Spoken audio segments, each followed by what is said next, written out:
মঙ্গলবার শিলচর টাউন ক্লাবের ময়দানে আনুষ্ঠানিকভাবে খাদ্য গণবন্টন ও গ্রাহক পরিক্রমা বিভাগের দ্বারা আয়োজিত শিলচরের ৮,৮২২ জন হিতাধিকারীদের মধ্যে আনুষ্ঠানিকভাবে নতুন রেশন কার্ড বন্টনের সূচনা করেন আসাম বিধানসভার উপাধ্যক্ষ ডক্টর নোমল মমিন সহ কাছাড়ের সাংসদ ডক্টর রাজদীপ রায়, শিলচরের বিধায়ক দীপায়ন চক্রবর্তী সহ আরও অন্যান্য বিশিষ্টজনেরা।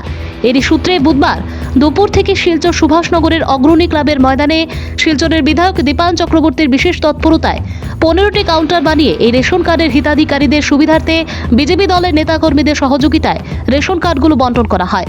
বিধায়ক দীপায়ন চক্রবর্তী বলেন, বিগত দিনের কংগ্রেস সরকারের নেতা মন্ত্রীদের দ্বারা হওয়া দুর্নীতির কারণে আজও জনগণের কষ্ট পোহাতে হচ্ছে। জনগণের হাতে বিজেপি দুর্নীতিমুক্ত সুশাসিত সরকার চালিয়ে যাচ্ছে কেন্দ্রে ও রাজ্যে। এর উদাহরণ হলো আজকের এই সরকারি রেশন কার্ড বন্টন। অবৈধ দালালি ও বিনা কমিশনে সঠিকভাবে চিহ্নিত করা সুবিধা প্রাপকদের হাতে বিজেপি নেতাকর্মীদের দ্বারা।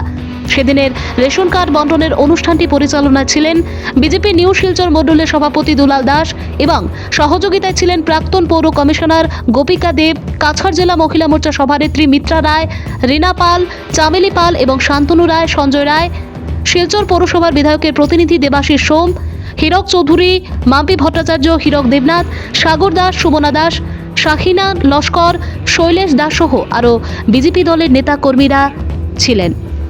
আছেন সবার সামনে আপনারা দাঁড়িয়ে বলবেন যে হ্যাঁ, আমার থেকে এই মানুষটা রেশন কার্ড পাইয়ে দেওয়ার জন্য টাকা চেয়েছে। আপনারা বলবেন কেউ আছেন এখানে যে আপনাদের থেকে টাকা চাওয়া হয়েছে? দিদিরা আপনারা কেউ টাকা চাইছেনি রেশন কার্ড দেওয়ার লাগিয়া? আপনার কাছ থেকে চাইছেনি কেউ? তো আজকের দিনে সেটা পরিবর্তন, যে ভারতীয় জনতা পার্টি সরকার আসার পর আমরা লক্ষ্য করেছি যে এক টাকা না নিয়ে আর একটা ফ্রি ফেয়ার সিস্টেমের মাধ্যমে আজকে রেশন কার্ড ডিস্ট্রিবিউশন হচ্ছে।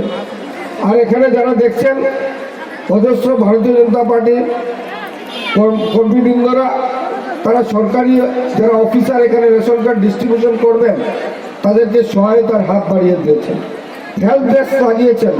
তার জন্য যে শিলচর বিধানসভা সমষ্টিতে যারা রেশন কার্ড আজকে নেবেন তাদের যাতে সুবিধা হয় তার জন্য এই হেল্প ডেস্কের ব্যবস্থা করা হয়েছে।